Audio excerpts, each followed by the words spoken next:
Hey everyone, Tyler here with Inverted Access, taking a look at Heart&Slash. I'm playing the game on PlayStation 4, but it's also coming out to Xbox One. It comes out tomorrow, June 24th, and it's already released on PC. We'll go ahead and jump right into the gameplay here just a second after this load screen. You also saw on the previous screen that you can play as multiple characters. Unfortunately, I don't have any other ones unlocked, so we'll play as Heart, the main character in the game.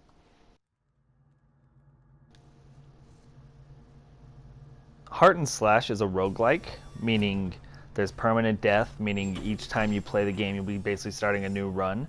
Right now you're seeing the loading screen at the beginning of the run. This is easily skippable. You'll mostly just skip it after watching it a time or two. But as you start each run, you'll go ahead and get control of your character, your little robot there.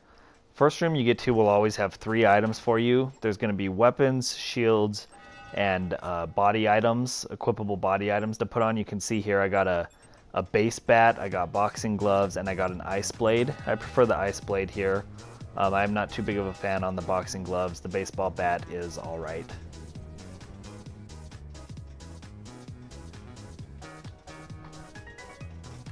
So I've got my items, I'm ready to go. I'm just going to start exploring. You basically run from room to room, and you're going to just basically be greeted with a whole bunch of enemy characters wanting to bash your skull in. So here we have several flying enemies as well as a few of the smaller ground enemies. They are kind of swarming me here in this front area, but I will just bust out my ice blade and start taking them down. You'll usually want to focus on the aerial enemies first, well I do anyway, because many of them have projectiles. You saw that one right there shooting lasers at me, and so they can hit you from across the screen, so you definitely want to dispatch with them as quickly as possible.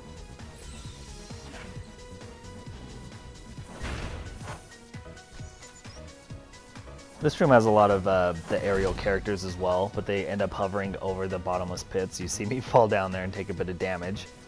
I actually just run past this room. You can run past rooms. It kind of is pointless because the point of the game is to fight enemies. But you can buzz past rooms that are too obnoxious for you. You'll see this room is just loaded with powerful enemies. There's that huge robot in the middle. There's several flying enemies. And there's several enemies with the heavy-duty armor on. I'll be spending a couple minutes in this room trying to dispatch with these enemies. I actually don't even take them all down. I run away because the armored ones are taking too long.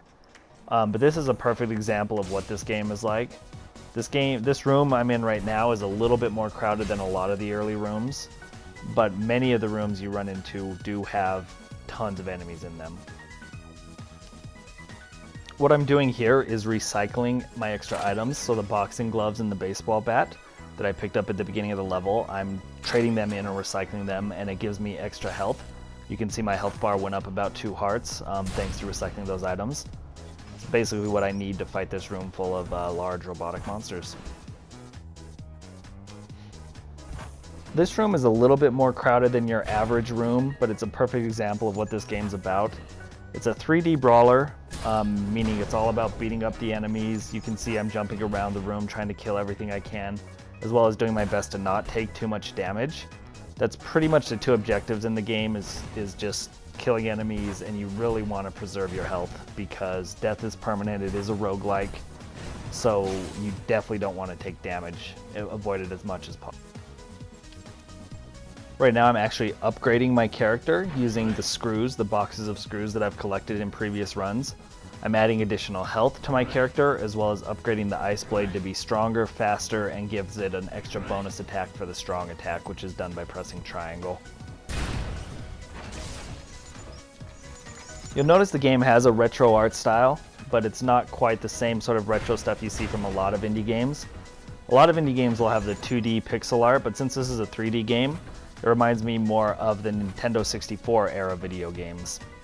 Textures are a little bit smoother and the graphics overall are a little bit cleaner than a Nintendo 64 game, but that's definitely what it most reminded me of.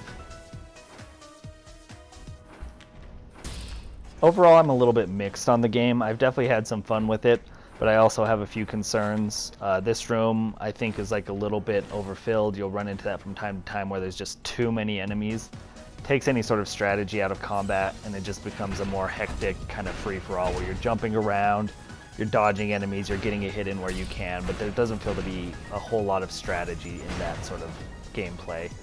Another issue I have with it is that there's not a ton of direction of telling you where to go. You'll see there's a small map down in the corner that kind of points towards certain things, but you'll run into a lot of dead ends.